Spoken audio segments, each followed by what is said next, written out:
дуруд мефиристам ба бинандаи азизи радиои озодӣ ва ба ҳамаи онҳое ки ин лаҳзаҳо ба озодӣ видео канали махсуси радиои озодӣ дар ютуб пайвастанд. Шалои гулхоҷа ҳастам бо сархатти хабарҳои тоҷикистону ҷаҳон дар хидмати шумо ва ҳоло соат ба вақти программа 9:58 аст ва дар чанд дақиқаи дигар ман кӯшиш мекунам ки барои шумо сархатти хабарҳои тоҷикистону ҷаҳонро бигӯям ва чун ҳамеша баъд аз 3 соат дигар ҳамаи шуморо дар пахши мустақими барномаи хабарии радиои озодӣ бо тозатарин хабару гузоришҳо бозам мунтазир мешавам. Хуб, интизор меравад ки имрӯз ҳукми Раҷабали Одинаев раҳбари ширкати Умед 88 эълон шавад. Мурофиаи охирини парвандаи раҳбарони ширкати Умед 88 рӯзи 28 август дар додгоҳи олии тоҷикистон баргузор шуд.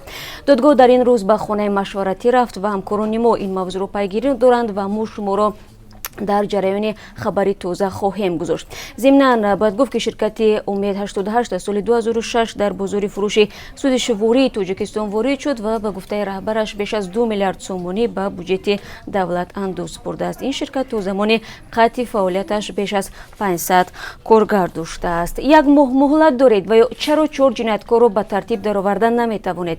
Ин муроҷиати Эмомалии Раҳмон, президенти Тоҷикистон, ба мақомот ва фаъолони вилояти мухтори Кӯҳистони Бадахшон буд. Дар суханронии шадидуллаҳнаш Эмомалии Раҳмон ҳушдор дод ки агар дар муддати 1 моҳ вазъи ҷиноӣ дар шаҳри Хорух тағйир наёбад ва волояти қонун таъмин нашавад, соҳибони мансаб аз курсиҳояшон маҳрум мегарданд. Дар ин бора ҳам дар барномаи хабарӣ бо шумо суҳбате хоҳем дошт. Тамаллуқ ё арзи сипос, оҳанги шаҳрёри Зиёвиддини Нурзод ки дар васфи Рустами Эмомалӣ хонда шудааст, бо бархурди мухталиф рӯбарӯ гашт. худи ин овозхон мегӯяд ободкориҳои Рустами Эмомалӣ ӯро ба хондани ин тарона водор кард ва аз ҳеҷ кас барои иҷрои ин суруд фармоиш нагирифтааст.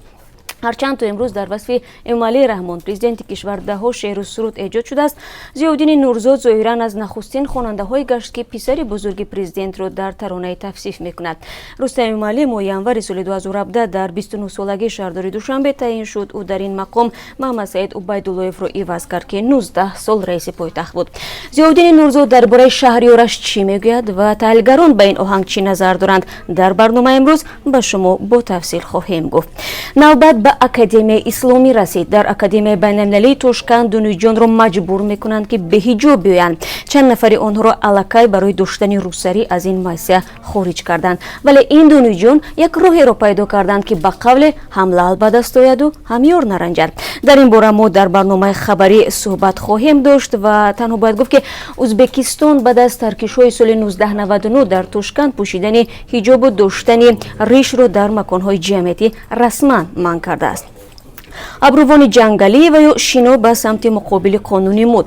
Дар ҳоле ки духтарони тоҷик абрувони худро то рафт замонавӣ мекунанд, як модели амрикоӣ баръакс бо абрувони пайваставу сермояш маъруф шудааст.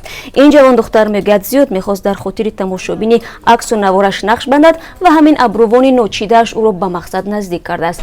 Баъзеҳо ин моделро барои худ намуна ҳам меҳисобанд. Агар хоҳед чеҳраи модели амрикоӣ ва абрувони ҷангалиро бубинед, пас баъди 3 соат дар барномаи хабарӣ моро ҳамроҳӣ намоед. Дарро ки бастанд, тирезаҳоро боз карданд. маҳдудсозии шабакаҳои иҷтимоӣ дар Тоҷикистон натиҷаи баръакс дода. Солу аксари сокинон истифодаи барномаҳои садчиканро омӯхта бидуни мушкил аз шабакаҳои масдудшуда истифода мекунанд. Аммо мегӯянд истифодаи қулфшиканҳо як камбудии дигареро ҳам дорад. Ин ҳам яке аз мавзӯъҳои имрӯзаи барномаи мост ва пешниҳод мекунам ки дар барномаи хабарӣ моро ҳамроҳӣ кунед. Баъд аз 3 соат дигар дар пахши мустақим Озодӣ видео, канали радиои Озодӣ ва www.ozodi.org вебсайти радиои Озодӣ. ва ҳамчунин агар хостед метавонед ба шабакаҳои иҷтимоии мо биравед ки дар он ҷо радиои Озодӣ саҳифаҳои махсуси худро дорад ва хабару гузоришҳоро метавонед дар он ҷо бихонед, назарҳои худро зери онҳо бикоред ва албатта таври ҳам ман дар пахшои пештар ҳам мегуфтам, агар ҳар хабару навори ҳам доред барои мо бифиристед.